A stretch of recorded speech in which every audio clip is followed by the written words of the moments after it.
Alhamdulillah, alhamdulillahilladzi khalaqal mauta wal hayata liyabluwakum ayyukum ahsanu amala. Asyhadu an la ilaha illallah wahdahu la syarika lah wa asyhadu anna sayyidina Muhammad ibn Abdillah la nabiyya wa la rasula ba'dah. Rabbi shrah li sadri wa yassir li amri wahlul 'uqdatam min lisani yafqahu qawli, amma ba'du. Hadratal muhtaramin aizatal kiram, para alim, para ulama, asatid yang hadir pada malam hari ini, wabil khusus panjenenganipun Kyai Supardi Muhammad Khairon, Rais Syuriah PCNU Kota Prabu Mulih. Mudah-mudahan beliau selalu Allah berikan kesehatan, keberkahan, dan dimudahkan dalam segala urusannya. Amin. Allahumma amin ya rabbal alamin. Wabil khusus Ketua Majelis Jumat Bersolawat Bapak Mustafa beserta sekretaris dan bendaharanya. Wabil khusus Bapak Sarmadi atau yang kita kenal dengan bapaknya Nopal Wijaya. Nah itu banyak itu kunyah, bahasanya itu nama kerennya. Kenalnya Pak Wijaya karena baksonya adalah bakso Wijaya. Mudah-mudahan nama tersebut menjadi nama yang mendatangkan barokah dan kebaikan. Usaha bakso beliau benar-benar berjaya. Amin. Allahumma amin ya rabbal alamin. Sekeluarga besar beliau Allah berikan kesehatan, berikan panjang umur dalam ketaatan, dan anak-anak beliau yang sedang menuntut ilmu di pondok pesantren menjadi ahlul Quran, menjadi hafidhul Quran, dan kelak bisa mengangkat derajat kedua orang tuanya di sisi Allah Subhanahu wa ta'ala. Amin. Allahumma amin ya rabbal alamin. Wabil khusus ini Ustadz dari Pondok Pesantren Al-Hijrah, muridnya Kyai Abdul Rashid, ya Mas ya. Alhamdulillah tadi sudah memimpin kita membaca surat Yasin. Mudah-mudahan juga Allah mudahkan dalam tholabul ilmi, kelak ilmunya bisa bermanfaat di tengah-tengah masyarakat ketika sudah selesai dari Pondok Pesantren Al-Hijrah. Amin. Allahumma amin ya rabbal alamin. Wabil khusus bapak-bapak jamaah arisan Majelis Jumat Bersolawat rahimakumullah. Alhamdulillah malam hari ini ada hajat khusus dari Pak Wijaya. Ya, pokoknya seingatnya yang mana lah namanya. Ingat pas Nopal yang Pak Wijaya, Pak Sarmadi itu sekalian mengirim doa untuk almarhum moro sepah beliau yang ada di Jawa itu 40 hari nggih Pak Sarmadi nggih. Bapak Ibu rahimakumullah, Allah Subhanahu wa ta'ala itu memberikan nasihat, berfirman di dalam Al-Quran, A'udzu billahi minasyaitonir rajim, Bismillahirrahmanirrahim. Ya ayyuhalladzina amanu taqullaha wal tanzur nafsum ma qaddamat lighad wattaqullaha innallaha khabirum bima ta'malun. Jadi ayat tersebut memberikan nasihat kepada kita semua bahwasanya Allah itu menginginkan kita ketika melakukan segala sesuatu, menurut Imam An-Nawawi menafsirkan ayat ini, agar segala sesuatu yang kita lakukan di dunia ini berorientasi kepada masa depan. Masa depan di sini yang dimaksud adalah masa depan yang hakiki, yaitu masa depan alam yang selanjutnya. Karena apa? Keadaan alam yang selanjutnya itu tergantung perbuatan kita saat ini. Kita nanti baik atau nanti kita buruk di alam yang selanjutnya, itu tergantung amal kita saat ini, perbuatan kita saat ini. Kalau sekarang ini, saat ini, dan ketika kita hidup di dunia ini, amal kita, perbuatan kita baik, maka di alam yang selanjutnya efeknya juga akan baik. Tapi kalau saat ini ketika hidup di dunia ini, amal perbuatan kita jelek, ya di alam yang selanjutnya korelasinya juga akan jelek. Makanya saat ini keluarga kita, saudara-saudara kita, tetangga-tetangga kita, kawan-kawan kita yang sudah tidak bersama kita lagi di dunia ini, di alam kubur, di alam barzakh, itu keadaannya satu dengan yang lainnya berbeda-beda. Bonten nenten sing sami, tidak ada yang sama. Keadaan mereka satu dengan yang lainnya berbeda, tergantung amal mereka. Bahkan ketika sama-sama sholat pun mesti berbeda keadaan. Ada yang sama-sama berangkat ke masjid, tapi di masjid mikirin masalah. Ada yang berangkat ke masjid benar-benar hatinya pengen ibadah. Makanya walaupun dohirnya sama-sama ke masjid, jasadnya sama-sama sholat maghrib, tapi beda takarannya. Ada yang takarannya bagus banget, ada yang bagus, baik, ada yang lumayan bagus, ada yang kurang bagus, ada yang tidak bagus, ada yang tidak katik bagusnya sama sekali. Makanya berbeda-beda. Nanti keadaan kita di alam yang selanjutnya itu juga akan berbeda dengan kawan kita, dengan tetangga kita, dengan keluarga kita. Tergantung amal perbuatan kita saat ini. Makanya sudah diwanti-wanti oleh Allah di dalam Al-Quran tersebut, ya ayyuhalladzina amanu taqullaha wal tanzur nafsum ma qaddamat lighad. Pokoknya apapun yang kita lakukan, ingat, orientasikan ke masa depan. Karena apa yang kita lakukan saat ini efeknya itu sangat berpengaruh kepada masa depan kita. Entah itu masa depan dunia, terlebih-lebih masa depan di alam yang selanjutnya. Alam kubur atau alam barzakh. Apa bedanya alam kubur sama alam barzakh, Pak Dul? Beden nggih? Benten nggih. Kalau kata kiai kami, guru kami, alamnya itu barzakh, alam barzakh. Kalau kubur itu ya yang lahat itu. Alam barzakh itu jauh lebih luas daripada alam dunia.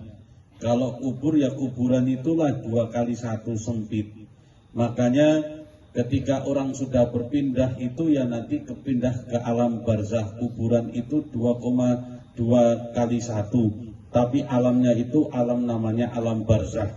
Jauh lebih luas, jauh lebih besar daripada alam dunia. Dan di situ disebut dengan barzakh ini pemisah. Bisa lihat alam yang sebelumnya, bisa lihat alam yang akan datang. Jadi kalau kita amalnya baik, bapak-bapak niku amale sae teng donya niki, maka nanti bisa melihat indahnya surga, diperlihatkan keindahan-keindahannya. Saged nonton mungkin Pak. Tapi kalau amalnya jelek, nanti yang diperlihatkan adalah siksa neraka. Oh, siksa kubur, dikubur kok. Siksa neraka. Na'udzubillahi min dzalik. Bisa juga melihat ke alam yang sebelumnya, yaitu alam dunia, tapi wallahu a'lam, cara melihatnya itu dengan bagaimana itu tidak ada yang tahu. Yang pasti mata ini gunanya cuman di alam dunia, di alam panca indera. Mata dohir kita saat ini itu gunanya di alam panca indera saat ini. Nanti di akhirat wallahu alam cara melihatnya bagaimana. Sekarang kita melihat pakai mata mulai rabun, mulai tidak jelas, berarti pertanda sudah mulai tidak ada fungsinya lagi di dunia ini. Akan berpindah ke alam yang tidak membutuhkan mata dohir kita. Jadi ada cerita, dulu saya dikasih cerita sama guru waktu masih mondok. Jadi dulu guru saya itu cerita, ada juru makan, ada penunggu makan, itu mimpi 3 hari 3 malam itu sama Pak mimpinya. Beliau ini mimpi waktu jaga makan, lihat makam itu rame. Makam itu rame dan mimpinya 3 malam itu sama. Makam itu rame. Rame karena tangisan penghuni makam. Rame itu makamnya. Di mimpi beliau itu makamnya rame pada nangis. Kemudian beliau lihat di makam tersebut ada satu yang tidak nangis. Satu yang tidak nangis.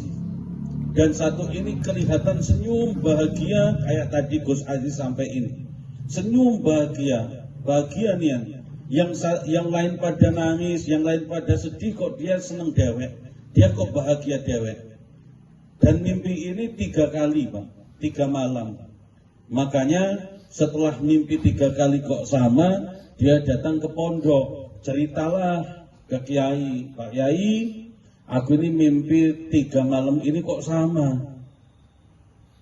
3 malam ini kok sama. Kuburannya aku jaga ini ramai pada nangis semua.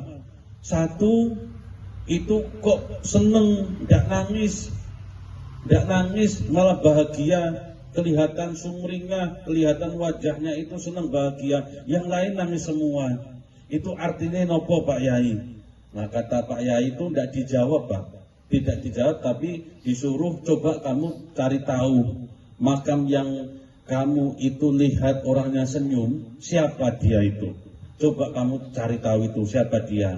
Nanti kamu bakalan tahu kenapa kok penghuni kubur yang tersebut, penghuni kubur itu bisa senyum tiap hari. Kemudian dicarilah Pak. Dicari ke masyarakat, ternyata yang meninggal, yang dikubur di bawah tanah tersebut itu bukan kiai, bukan guru ngaji, orang biasa di masyarakat. Dikira sama guru dikira sama juru makam ini kan, wah mesti ini orang soleh ini, orang alim, ini guru ngaji ini, guru TPA, TPK atau guru pondok ini. Ternyata orang biasa Pak Dul, ternyata orang biasa. Kemudian setelah ditanya-tanya, kenapa kok bisa seperti itu? Ternyata informasinya beliau ini anaknya semuanya dipondokkan di pondok pesantren.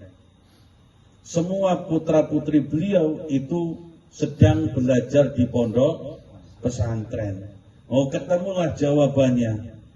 Ya, namanya anak di pondok pesantren mesti ya doain orang tua, ya bacain Al-Quran orang tua, ya bacain Fatihah. Artinya nopo Pak? Artinya walaupun kita tidak berada di pondok pesantren, tapi ketika setiap hari kita doain orang tua, kita bacakan Al-Quran orang tua, kayak tadi Gus Aziz sampaikan, ya kalau dibacain Fatihah berarti kayak ngirim urap sama asin. Kalau Yasin dan Al-Quran ya opor, ya pindang, komplit lauknya, kan gitu. Makanya tiap hari dikirim, seneng Pak. Yang lain gak dapat kiriman. Penghuni kubur yang lain diem wae nangis, gak dapat kiriman sama keluarganya. Anak-anaknya lupa, sibuk gawean, sibuk nyari duit, sibuk bisnis, sibuk sekolah, sibuk kuliah. Gak ada yang ingat sama orang tuanya. Makanya orang tuanya di kuburan nangis, gak ada yang ingat, gak ada yang ngoni, gak ada yang ngirim doa, gak ada yang ngirim makanan, gak ada yang ngirim lauk. Sedangkan orang yang satu ini tiap hari itu dikirim makanan yang enak-enak, dikirim Fatihah, dikirim Yasin, dikirim tahlil, tahmid, tasbih, kalimatut thayyibah, bahkan anaknya yang ada yang hafal Al-Quran. Makanya tiap hari seneng, tiap hari bunga, tiap hari bahagia. Ketemulah alasannya. Ini sesuai kata di dalam kitab Ar-Ruh, Imam Ibnul Qayyim itu mengatakan innal mayyit yantafi'u bi qiraatil Qur'an. Sesungguhnya orang yang mati di alam kuburnya itu sangat membutuhkan bacaan Al-Quran. Kama yantafi'u bi ibadatil maliyah kasodaqati. Dan juga orang yang ada di alam kubur ini sedang menunggu pahala sedekah anak turunnya.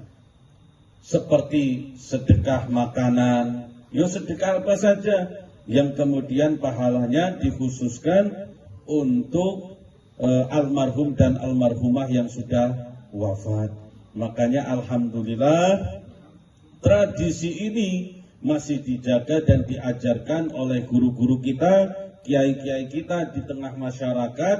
Ketika orang tua kita meninggal, ketika orang tua kita wafat, bacakan Fatihah, bacakan tahlil, bacakan Yasin, bacakan Al-Quran, sedekah untuk orang yang sudah wafat. Jangan ditinggalkan Pak. Karena Imam Ibnul Qayyim ini adalah kiainya orang yang ketika diajak yasinan tidak galak. Kiainya malah ngomong bacain Al-Quran. Sedekah untuk mereka yang sudah mati. Ini malah kata kiai mereka Pak.